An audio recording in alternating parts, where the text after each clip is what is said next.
પ્રકરણનું નામ છે આપણું પહેલો પ્રકરણ આપણે પૂરું કરી નાખ્યું. એમાં અંદર બહાર ઊંચું નીચું જાડું પાતળું આપણે શીખી ગયા ને.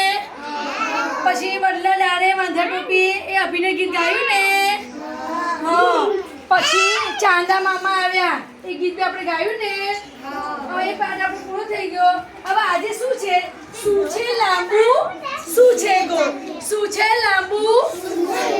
પેન્સિલ છે લાંબી, પેન્સિલ છે લાંબી. દડો છે જલ્દી બોલ, જલ્દી બોલ, જલ્દી બોલ, જલ્દી બોલ. શું છે